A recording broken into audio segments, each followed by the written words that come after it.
Greetings from the ISC. Today we are going to be looking at the ISC portal and how to make an active student request. So you can get to the student request page two ways. The first would be on the left-hand side. There's a menu here, and somewhere around the middle there's the active student requests tab.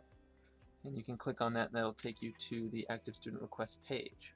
Or there is a button here right in the middle of the home page that says active student requests that you can click on as well. So go ahead and click on that and that'll take you to the page.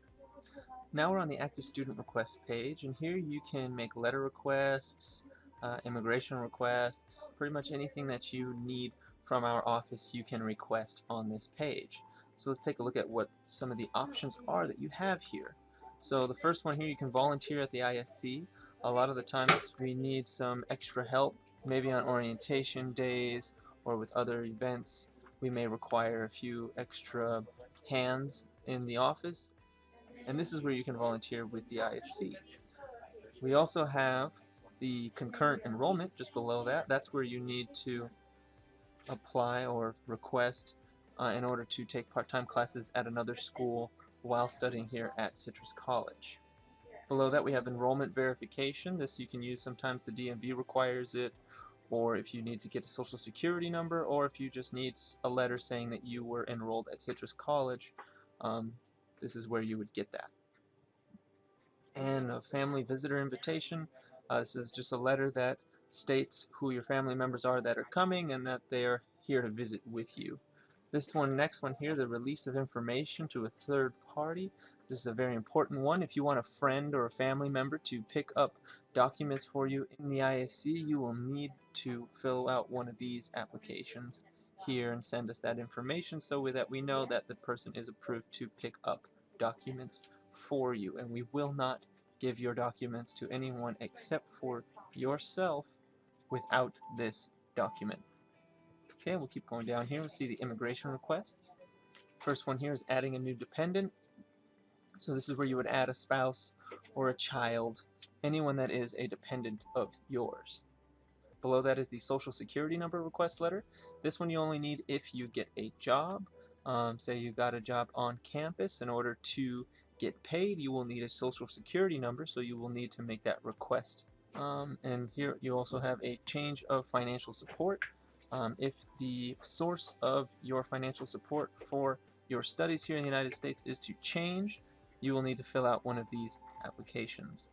When you have completed your program here at Citrus College and you're ready to transfer out to your next school, you will do this application here. And below that we've got the leave of absence, so you're ready to go home for a term or longer, you need to take some time off. You can apply for that through the leave of absence or to return home. Let's say that you have lost or damaged your I-20 and you need a new one. You can easily request a reprint of your I-20 using the I-20 reprint application. Below that we have the I-20 extension. So if your I-20 is about to end and you need to extend it to complete your program, you'll just go through this application here.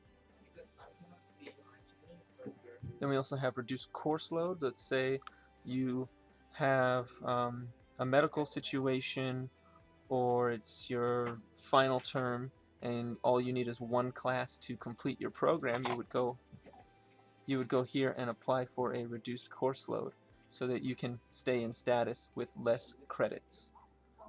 Here we have a SEVIS reinstatement request. That you need that if your I-20 is terminated and you need to get it back into active status. You will need to apply for SEVIS reinstatement.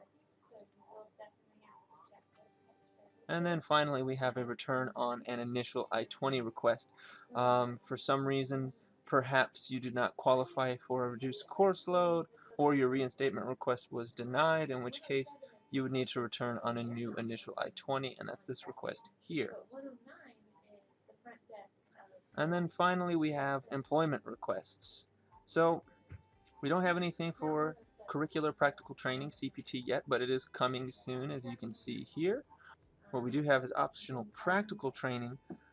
which would be work authorization for F1 students for up to 1 year after they complete their program of study.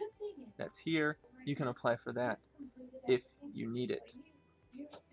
Or if you have an update to your OPT employment, there's another application here. And those are all the student requests. So the next time you need a letter or an I-20 extension, don't forget to visit the Active Student Request page on the ISC portal.